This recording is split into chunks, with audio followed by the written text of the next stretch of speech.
श्रीचैतन्यमनोभीष्टं स्थापितं येन भूतले स्वयं रूपा ददाति ददाति स्वपदान्तिकं वन्देऽहं श्रीगुरुं श्रीयुतापदकमलं श्रीगुरुं वैष्णवाचार्य श्रीरूपं साग्रजातं सहगण ललिता श्रीविशाखान्वितांश्च श्रीपादाय विष्णुविष्ठाय भूतले श्रीमते भक्तिवेदांत स्वामी नामिने नमस्ते सरस्वती देवी गौरवाणी प्रचारिणे निर्विशेष शून्यवादी पाश्चात्यदेशकारिणे वंशाकल्पतरुभ्यश्च कृपासिन्धुभ्येव च पतितानां पावनेभ्यो वैष्णवेभ्यो नमो नमः नमो महामृगान्याय कृष्णप्रेमप्रदायते कृष्णाय कृष्णचैतन्यनाम्ने गौरवसे नमः भजतत्पावनं कृष्णं भक्तरूपासरूपं भक्तावतारं नमामि भक्तशक्तिं हे कृष्णा करुणा सिन्धु दीनबन्धु जगत्पते गोपेश्वर गोपिकान्त राधाकान्त नमोस्तुते तप्तकाञ्चन गौराङ्गी राधे वृन्दावनेश्वरी विश्वभानुसुते देवी नमामि हरिप्रिये नीलाचलनिवासाय नित्याय परमात्मने बलभद्रस्पदाभ्यां जगन्नाथाय हिताय तुलसीदेव्या प्रियाय केशवश्च विष्णुभक्तिप्रतिदेवी सत्यवते नमो नमः जय श्री कृष्ण चैतन्य प्रभु नित्यानंद श्री अद्वैत गदाधर श्रीवासादि गौरभक्तवृंद हरे कृष्णा कृष्णा कृष्णा हरे हरे हरे राम राम राम हरे हरे तम करोति वाचालं पपुलं जाते कृपाणुमते श्रीगुरुदीनताय कृपाणुमते परमात्मनाय कृपाणुमते श्रीचैतन्येश्वर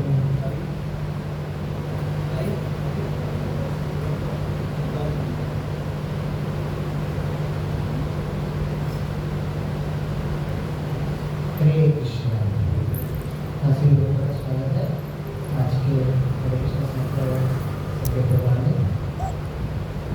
तो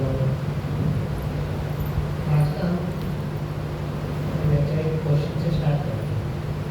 क्वेश्चन है तो सब लोग प्रयास कीजिएगा। पहला भगवान सब तेरा संभाव है, यस या नो? संभाव है, जो संभाव बोलते हाथ खड़ा कीजिए। भगवान सबके साथ संभाव है, भगवान पक्षपात नहीं करते, हाथ खड़ा कीजिए। और कहते हैं कि पक्षपात करते हैं,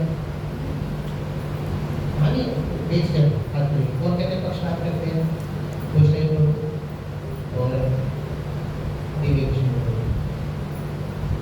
तो हम देखते हैं अपने इतिहास में, शास्त्रों में कि आपने ठीक कहा कि सब मोस्टली सबके हाथ उठे हैं, भगवान संभाव है ना?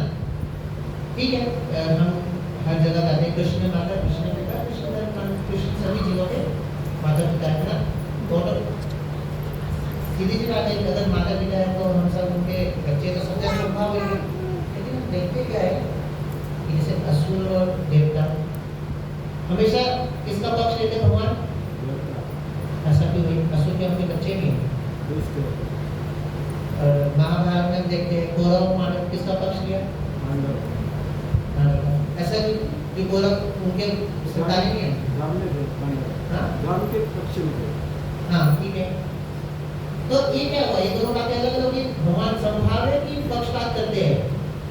भगवान धर्म के साथ है, जो धर्म में है उसके साथ है। आगे कुछ बोलने पीछे ठीक है, प्रभु जी कह रहे तो भी धर्म के साथ रहते हैं, भगवान धर्म के साथ, ठीक है। अब वो 12 महाजन थे, 12 महाजन में एक थे कौन? विषम पितामह। तो महाजन उनको बोलते हैं कि हमने महाजनों के पद चिन्हों पे चलना है, लेकिन विषम पितामह तो कौरवों के साइड थे। तो फिर लेकिन ये तो अधर्म है ना, और महान भक्त के लाते विषम पितामह बताइए, इसका अपना ओपिनियन बताइए कि भगवान पक्षपात करते हैं कि संभाव है? अगर करते हैं तो क्यों करते हैं, संभाव है तो क्यों है? भगवान पक्षपात इसलिए करते जब धर्म को प्रतिष्ठा करने के लिए वो हमेशा खड़ा रहते हैं। ठीक है, और उनका जो प्रियजन है उनके लिए हमेशा किसी भी हद तक जाने के लिए तैयार रहते हैं। ठीक है, और कोई बताना चाहे? भगवान ऐसा क्यों करते हैं? हमेशा देवताओं का पक्ष भी लेते हैं, असुरों को क्यों नहीं? असुर तो अधर्मी होते हैं ना। तो हम भगवान के ऐसे बोलते हैं वो जाने। आज हम भगवद गीता का पढ़ेंगे 9वें अध्याय का 33वां श्लोक।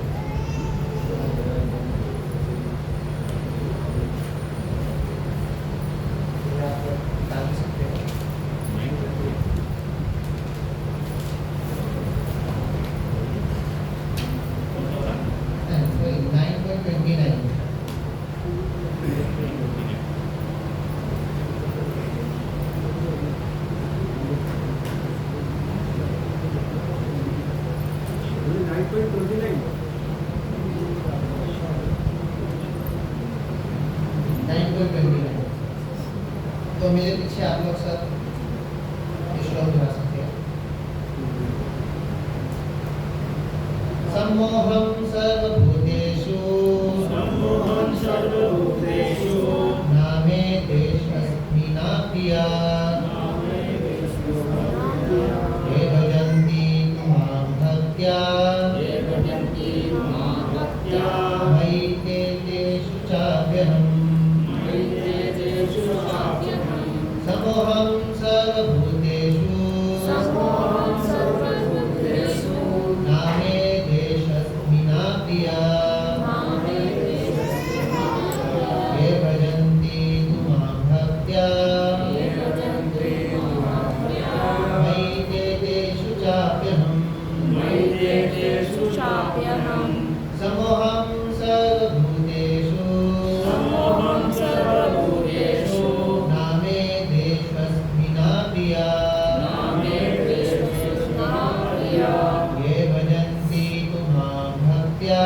ये भजन्ति तु मां भक्त्या मयि ते तेषु चाप्यहम्।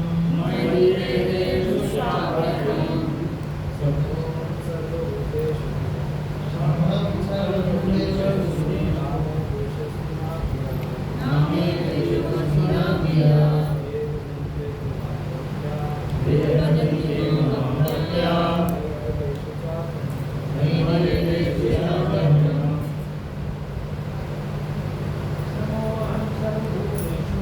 समोहं सर्वभूतेषु नामे देशस्मि न प्रिया ये भजन्ति मां भक्त्या मयि ते तेषु चाप्यहम्। समोहं सर्वभूतेषु समोहं सर्वभूतेषु नामे देशस्मि न प्रिया नामे देशस्मि न प्रिया ये भजन्ति तु मां भक्त्या ये भजन्ति तु मां भक्त्या मयि ते तेषु चाप्यहम्। मयि ते तेषु चाप्यहम्। माता जी,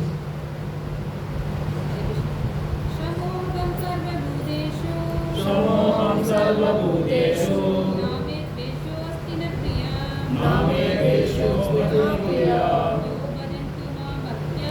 यो भजन्ति मां भक्त्या मयि ते तेषु चाप्यहम्।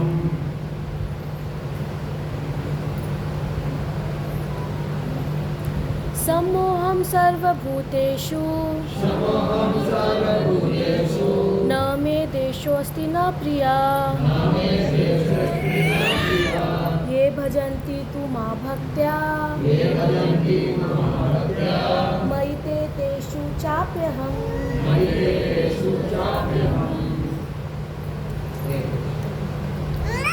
जो क्वेश्चन पूछा था उसका आंसर भगवान खुद बोलते हैं, नहीं बोल रहा भगवद गीता में भगवान खुद क्या बोलते हैं? मैं ना तो किसी से अनुवाद, मैं ना तो किसी से द्वेष करता हूँ, मैं पीछे बढ़ा सकता हूँ, मैं ना तो किसी से द्वेष करता हूँ करता हूँ, ना ही किसी के साथ पक्षपात करूं। मैं सबों के लिए संभाव हूँ। मैं सबों के लिए संभाव, किंतु किंतु जो भी भक्ति पूर्वक जो भी भक्ति पूर्वक मेरी सेवा करता है, मेरी सेवा करता है, वह मेरा मित्र है, वह मेरा मित्र है, मुझ में स्थिर रहता है मुझ में स्थिर रहता और है, मैं भी उसका मित्र हूँ। मैं उसका मित्र हूँ। तात्पर्य अभय चरणारविंद भक्ति राम स्वामी का प्रभुपाद श्री प्रभुपाद की जय। यहाँ यह प्रश्न किया जा सकता है कि जब कृष्ण का सबों के लिए संभाव है और उनका कोई विशिष्ट मित्र नहीं है, तो फिर वे उन भक्तों पर विशेष रुचि क्यों लेते हैं जो उनकी दिव्य सेवा में सदैव लगे रहते हैं? प्रभुपाद जी पहले हमसे क्वेश्चन पूछो कि वे ऐसा क्यों होता है? किंतु ये भेदभाव नहीं है, ये तो सहज है। इस जगत में हो सकता है कि कोई व्यक्ति अत्यंत उपकारी हो, किंतु तो भी वह अपनी संतानों में विशेष रुचि लेता है। भगवान का कहना है कि प्रत्येक जीव चाहे वह जिस योनि का हो, उनका पुत्र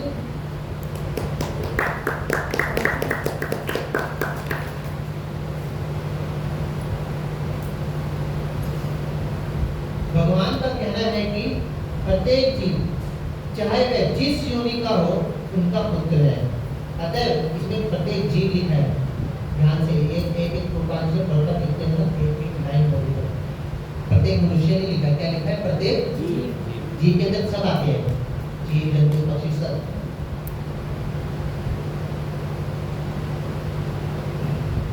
भगवान का कहना है कि प्रत्येक जीव चाहे वह जिस योनि का हो, उनका पुत्र है।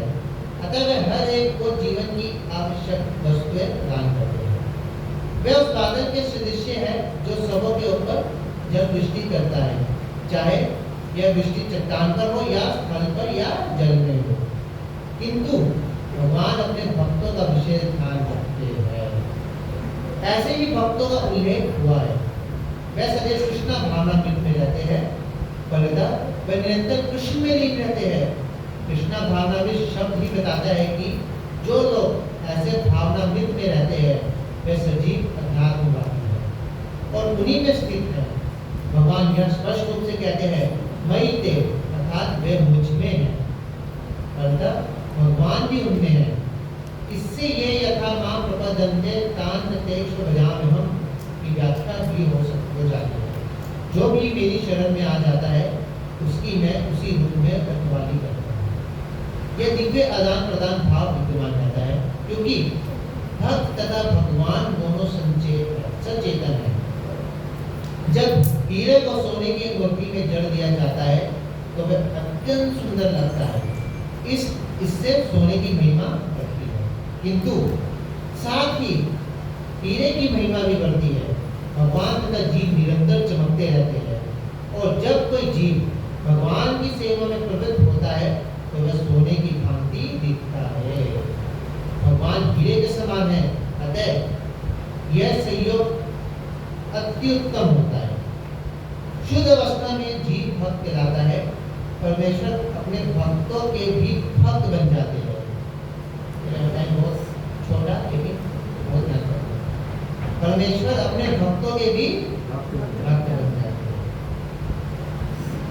यहाँ पे हम लोग सब समझ में गया, हम तो भक्त हैं, तो भगवान हमारे भक्त हैं। भक्त के आगे झुकते हैं। इसका मतलब भक्त के आगे झुकते हैं। हाँ, तो इसका मतलब हम सब यहाँ पे भक्ति के साथ भक्त होंगे तो भगवान हमारे लिए भक्त बने। बाकी क्या है? इसके ऊपर लिखा है ना, सब इसके ऊपर गया है कि जो कृष्ण भावनामृत में सदैव रहता है, भगवान कृष्ण के अलावा कुछ नहीं जानता और कृष्ण भी उसके अलावा कुछ नहीं। ऐसे भक्त की बात कर रहे हैं हम, जैसे कुछ चलिए, ठीक है। परमेश्वर अपने भक्तों के भी भक्त बन जाते हैं। यदि भगवान तथा भक्त में आदान प्रदान का भाव ना रहे, तो सगुणवादी दर्शन ही ना हो। मायावादी दर्शन में परमेश्वर तथा जीव के मध्य ऐसा आदान प्रदान का भाव नहीं मिलता, किंतु सगुणवादी दर्शन में ऐसा होता है। प्राय यह दृष्टांत दिया जाता है कि भगवान कल्प वृक्ष के समान है और मनुष्य इस वृक्ष से जो भी मांगता है, भगवान उसकी पूर्ति करते हैं। किंतु यहाँ पर जो व्याख्या दी गई है, वह अधिक पूर्ण है। यहाँ पर भगवान को भक्त का पक्ष लेने वाला कहा गया है। यह भक्त के प्रति भगवान की विशेष कृपा की अभिव्यक्ति है। भगवान के आदान प्रदान भाव को कर्म के नियम के अंतर्गत नहीं मानना चाहिए। यह तो उस दिव्य अवस्था से संबंधित रहता है जिसमें भगवान तथा उनके भक्त कर्म करते हैं। भगवत भक्ति इस जगत का कार्य नहीं है, या तो उस आध्यात्मिक जगत का अंश है जहाँ शाश्वत आनंद तथा ज्ञान का प्रातिनिध्य रहता है। जगत गुरु श्री प्रभुपाद की एक क्लियर शब्दों में प्रभुपाद जी क्या बोले। तो हमने क्वेश्चन क्या स्टार्ट किया था? तो करते हैं कि नहीं? अब बताइए, करते हैं। कौन कहता है करते हैं? हाथ बढ़ गया। तो पहले दो ही लोगों के हाथ थे जो नहीं करते। अब मतलब भगवान पक्षपात करते, लेकिन किसका कर्म करते हैं? भक्त का। भक्त का पक्षपात करते। और भक्त कौन होना चाहिए? श्री प्रभुपाद जी क्लियर बोल रहे। कौन होना चाहिए? बोले सवाल बोल रहे हैं, वो तो अलग नहीं। ऐसे ही भक्तों का यहाँ उल्लेख हुआ है। कैसे भक्तों का? वह सदैव कृष्ण भावनामृत में रहते हैं, परंतु वह निरंतर कृष्ण में लीन रहते हैं। हमने ऐसे भक्त देखे हैं जो सोते हुए भगवान को याद करते हैं? आपने देखे? किसने देखे? मैं एक बार इसमें कृष्णानंद प्रभु के साथ मैं वृंदावन में था, गुरुकुल में जा रहा था उनके साथ। तो आपने क्या देख रहा हूँ, शुरू मेरे को ना एसी ज़्यादा शूट नहीं करता था, तो मैं एक एसी में सो नहीं पाता। तो वहाँ पे एसी चल रहा था, तो मेरे को नींद नहीं आ रही थी। मैं और मेरे साथ एक बात थे, तो हमने मतलब नींद आई, जब नींद आएगी तो इधर उधर करवट ही नहीं होगी। तो हम क्या देख रहे हैं जो, और कृष्णन को कौन है आपकी जानकारी के लिए? उन्होंने अमेरिका से इंजीनियरिंग पढ़ी है और राधा महाराज के बहुत सीनियर भक्त है। उन्होंने प्रभुपाद जी का दर्शन किया। आपको याद होगा एक हमारे घर में प्रोग्राम था, कर को आए। तो ये मैं खुद अपने आप को देखा, मैं बात कर रहा हूँ। तो जब कृष्ण को सोते सोते करवट ले रहे ना, तो क्या बोले? गोविंद कृष्ण माधव ऐसे करके करवट ले गए। मैं ये देख के हैरान था। हमने तो सिर्फ सुना है कि भक्त को लीन करेंगे, साक्षात देंगे। फिर थोड़ी देर बाद मेरे को लगा शायद ऐसे ही होगा, लेकिन थोड़ी देर फिर करवट की, फिर कृष्ण कृष्ण कृष्ण ऐसे बोलने लगे सुनते नहीं। तो ये जो प्रभुपाद जी बात किसकी बोल रहे हैं? ऐसे भक्तों की बात जो पूर्णतः कृष्ण भावनामृत में लीन रहते हैं। कृष्ण भक्ति हर किसी के लिए सहज नहीं है। डिफेंस कॉलेज में कितने सारे लोग हैं, और यहाँ पे कितने बैठे? 30-40। तो लोग कितने होंगे डिफेंस कॉलेज में? तो हर कोई यहाँ पे कोई नहीं आता। कृष्ण भक्ति हर किसी के लिए सरल नहीं है। जब कृष्ण भक्त भगवान किसी को कृष्ण भक्ति देते हैं तो उसके वो अधीन हो जाते हैं। जैसे इसमें भगवान क्या बोलते हैं, प्रभुपाद क्या बोलते हैं? भगवान अपने भक्तों के भी भक्त बनाते। तो इस यहाँ पर ऐसे भक्तों का बात की गई है कि भगवान उनके लिए अपने नियम भी तोड़ देते हैं। जैसे हम क्या देखते हैं कि हम पांडवों को देखते हैं, पांडवों को कितना कष्ट आया, उनका पूरा जीवन ही कष्ट दिया है ना। 14 वर्ष के लिए 12 वर्ष के लिए वनवास हो गया, फिर 1 साल अज्ञातवास हो गया। उनकी पत्नी को खुली सभा में निर्वस्त्र किया गया, सारी योग्यता होते भी उनको बाहर भेजा गया, लेकिन वो किस पे आश्रित है? कृष्ण के आश्रित। और भगवान ने लास्ट में क्या किया? उनको पूरे सृष्टि का साम्राज्य दिया। ऐसे हम श्रील प्रभुपाद जी को देखते हैं। श्रील प्रभुपाद जी जब यहाँ से गए तो कितने पैसे थे उनके पास? 40 रुपये, वो भी इंडियन है ना। और जब वहाँ पे जाके कोई था प्रभुपाद जी का जान पहचान? कोई नहीं था। उनको जहाज में 3 बार हार्ट अटैक आया। 2 बार हार्ट अटैक आया। हार्ट अटैक आके भी उन्होंने अपना संघर्ष करके वहाँ गए और 1 साल के अंदर स्कूल का संस्थापना किया। और जब श्रील प्रभुपाद जी स्कूल का स्थापना करके भक्तों को वापस लेके आए तो उनका कितना पैसा था? 400 करोड़ के आसपास, इतना कुछ है, लेकिन बहुत पैसा था। कहने का मतलब भगवान अगर किसी से कुछ छीनते हैं तो इसमें उनका कृपा होता है। तो ये होती विशेष भक्त का होता है कि भगवान किसी को कुछ छीनते हैं तो बदले में उसको इतना दे देते हैं कि वो भी याद रखेंगे कि भगवान जी क्या कहते हैं। यहाँ पे ऐसे भक्तों का मान हो, पांडव हो गया, पांडव हो गया।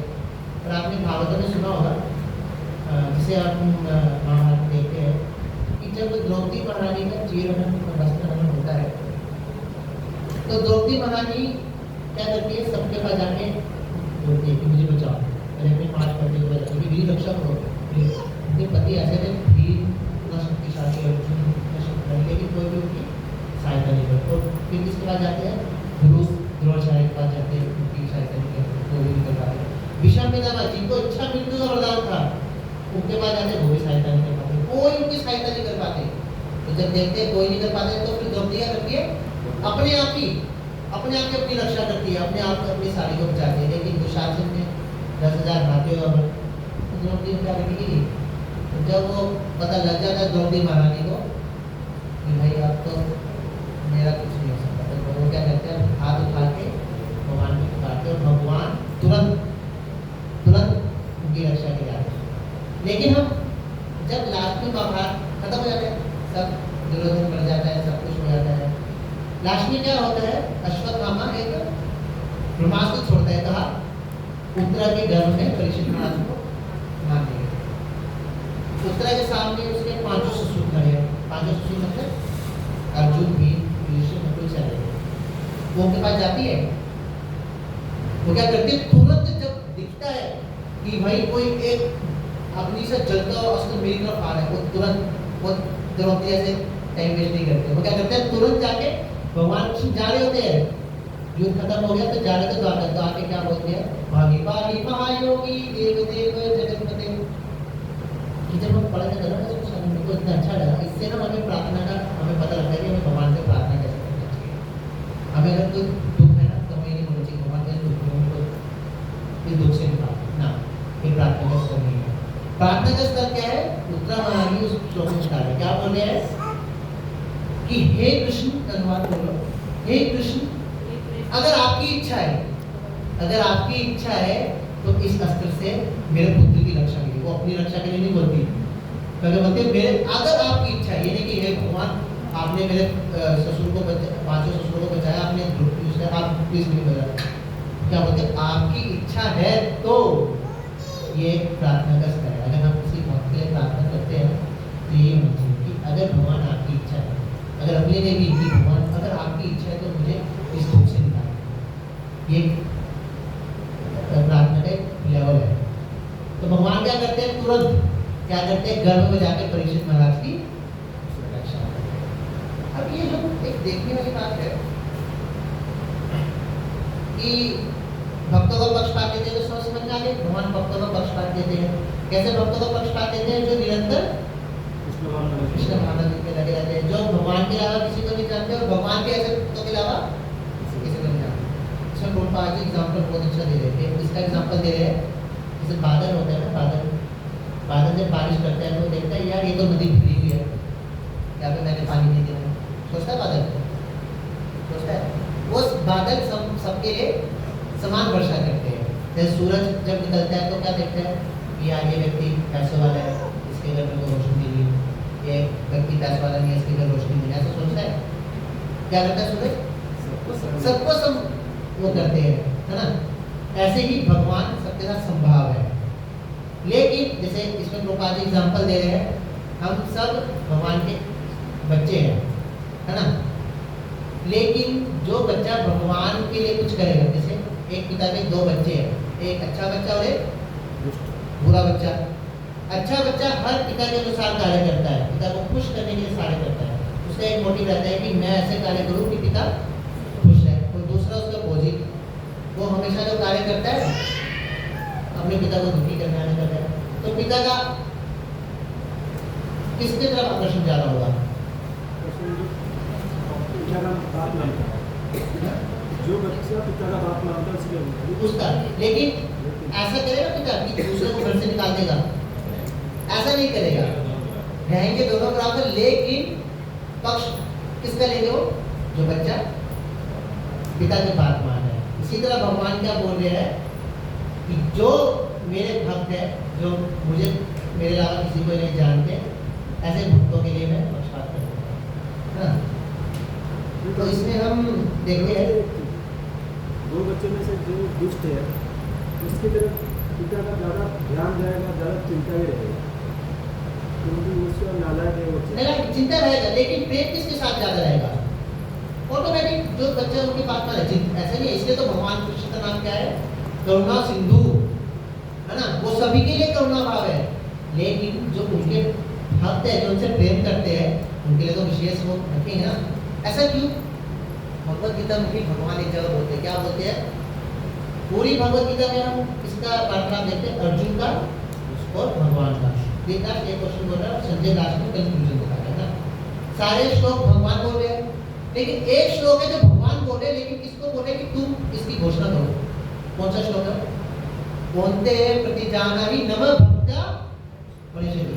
अब भगवान ने सारे श्लोक बोले, भगवत गीता के सारे श्लोक बोले, तो ये श्लोक बोलने में क्या दिक्कत है? क्यों बोला अर्जुन तुम घोषणा करो इस बात की? ऐसा क्यों भाई? तुम सोचा है? तुम सोचा? समझ पा रहे हैं मैं क्या बता रहा हूँ? समझ पा रहे? पूरा भगवत गीता किसने बोला? भगवान ने। लेकिन भगवान एक श्लोक को क्या बोलते हैं? कौन हे कुंती पुत्र अर्जुन, तुम इस बात की घोषणा करो कि मेरे भक्त का कभी विनाश नहीं। ऐसा क्यों? वो श्लोक खुद नहीं बोल सकते थे, बोला तो खुद ही है, लेकिन अर्जुन को बोल रहे तुम घोषणा करो।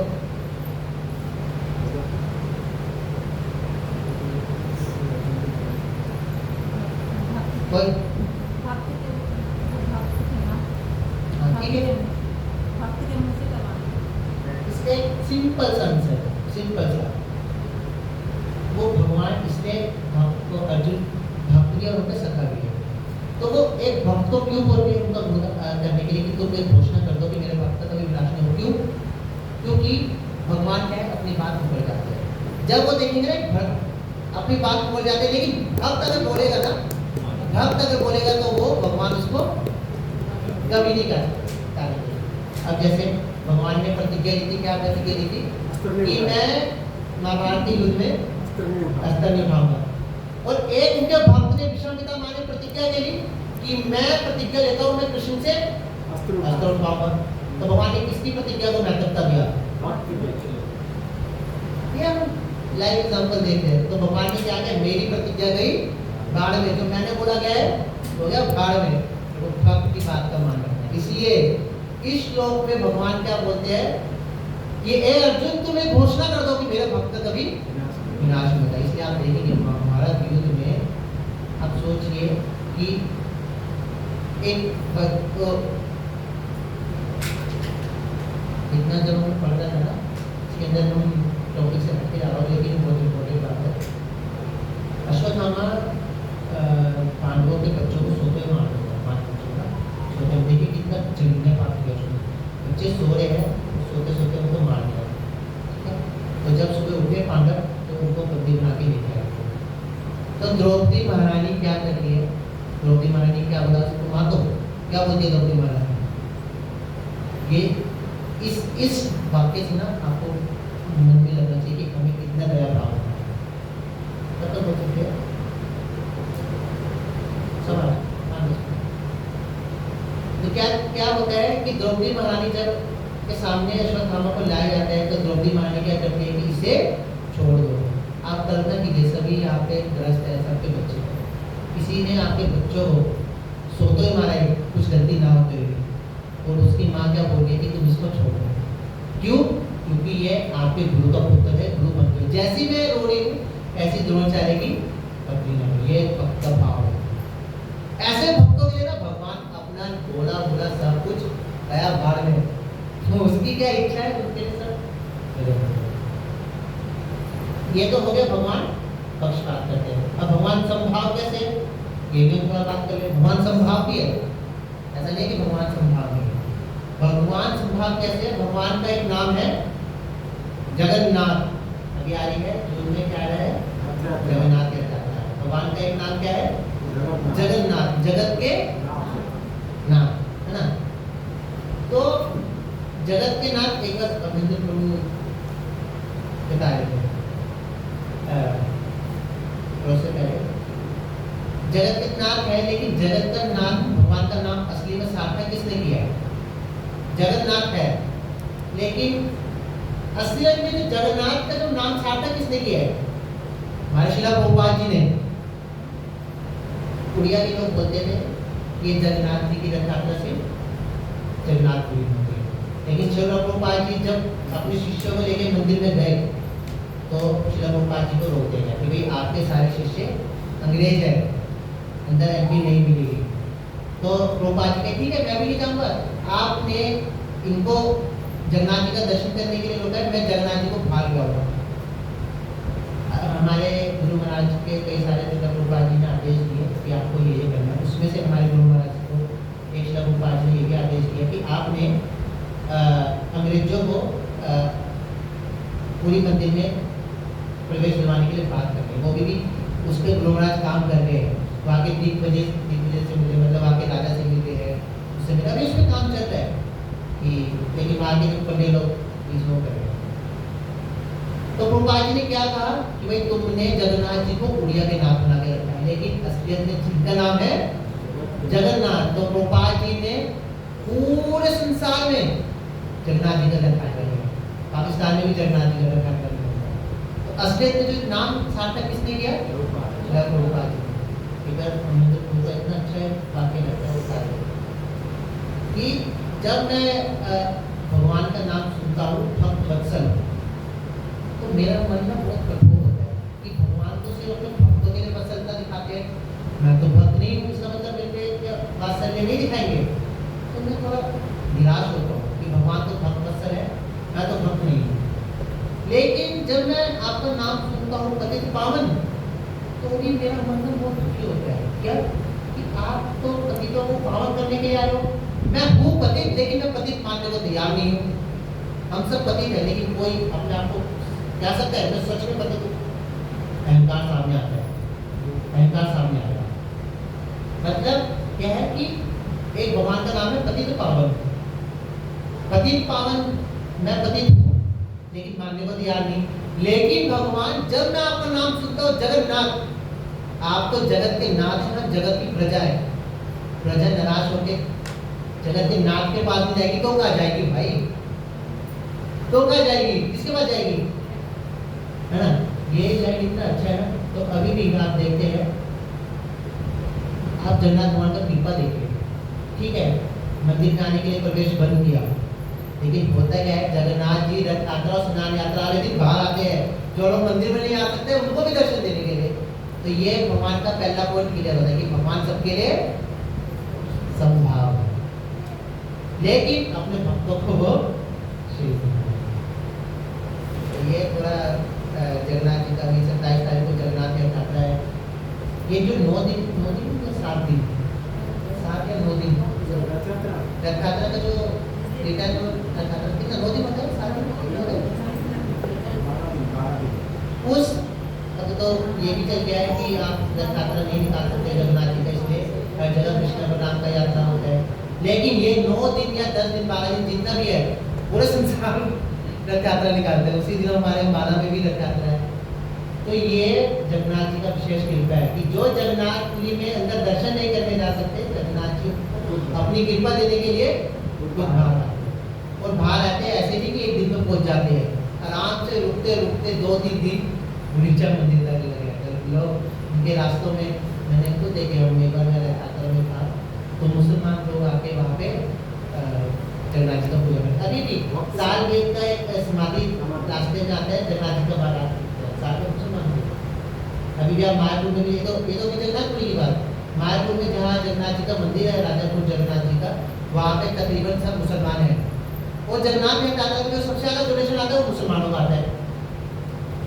तो इसलिए जगत के जो नाथ है, असलियत में जो जगत के नाथ जो नाम सार्थक किसने किया? जगत गुरु श्री प्रभुपाद की जय। बहुत बहुत धन्यवाद। हरे कृष्ण। किसी की कोई टिप्पणी?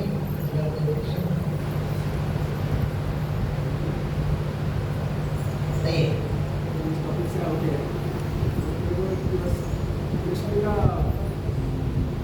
भगवान श्री कृष्ण का अर्थ क्या है? सर्व आकर्षण करी हरे कृष्ण नाम। ये मैं नहीं बोल रहा, चैतन्य चरितामृत में इसका आंसर करे सर्व प्राणी करी आकर्षण धरे कृष्ण नाम, कि जो सारे प्राणियों को अपनी तरफ आकर्षित करते हैं। प्राणी मतलब ऐसा नहीं कि मनुष्य लोग, सभी लोग अपनी तरफ आकर्षित करते हैं। और राम और कृष्ण में कुछ भेद है क्या? राम और कृष्ण में भेद भी है और अचिंत्य चिंता भेद है। इसका अगर डिस्कस करेंगे बहुत हो रहा है, इसलिए इसको आप इतना मानो कि अचिंत्य भेद है। भेद भी है, नहीं भी है।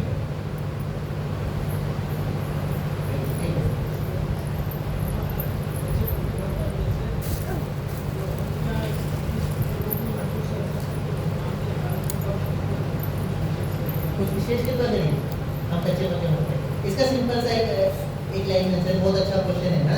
हम सब साधन भक्त हैं, लेकिन हमें कैसे पता लगेगा कि हमें कृष्ण की तरफ कृपा करेंगे? अब कृष्ण तो बोलने नहीं आएंगे भाई 2 रुपये में निर्वाह करता हूँ, ऐसे बोलने आएंगे? इसका सिर्फ एक आंसर है, हमें अच्छे भक्तों का संग मिले। अगर हमें भक्तों का संग मिल रहा है, साधु संग हो रहा है, इसका मतलब कृष्ण पे हमारी कृपा हो रही है। हमारा जप में मन लग रहा है, पुस्तकों में मन लग रहा है, साधु का संग यहाँ पे एक्चुअल में साधु संग करने आ रहे हैं, ना कि खाने आ रहे हैं कि चले यार संडे है, आज का तो शाम का शायद सेंटर में होगा, घर का कुछ बनेगा नहीं, चलो खाने के लिए चलते हैं। अगर ऐसी भावना है तो इसका मतलब कृष्ण की कृपा हटती है। लेकिन अगर ऐसी भावना है कि यार संडे में एक दिन भक्तों का संग मिलता है, हम भक्तों का संग के लिए अपना पूरा जीवन जी जान लगाएंगे, जहाँ भी वो भक्तों का संग लेंगे, है ना। अगर ऐसी भावना आ रही है, हमारे भक्तों का संग मिल रहा है, हमारे जप में मन लग रहा है, उनको साधु के प्रति हमारा सम्मान बढ़ रहा है, तो इसका मतलब हमारे कृष्ण की कृपा हो रही है। भगवान ने अल्लाह की जो किसी भक्तों पर कभी कृपा करे तो उसको सब कुछ छीन लेते हैं। अगर कृपा मतलब कैसे पता चलेगा कि भगवान ने सब कुछ छीन लिया फिर कृपा किया? अभी हम उस लेवल पे नहीं आए, जब छीनेंगे ना, जब भगवान हमें उस लेवल पे जाएंगे हमें उस लेवल पे पहले भगवान, ऐसा नहीं है कि आप मेरे से आपसे कुछ छीन के ले जाएंगे। अभी हम उस लेवल पे, हमारे में थोड़ा सा कष्ट आता है, हम मन में 10 तरह के विचार आ जाते हैं। ये जो बात बोल रहे हैं ना कि मैं भक्तों का छीन लेता हूँ, ये उन भक्तों के लिए बोली गई है जैसे प्रभुपाद जी की फैक्ट्री चल रही थी, ऐसे लोगों के लिए बोली गई है बात। हम इसमें खुद को इसका अपने सामने ना रखें इस बात को। बहुत बहुत धन्यवाद। हरे कृष्ण।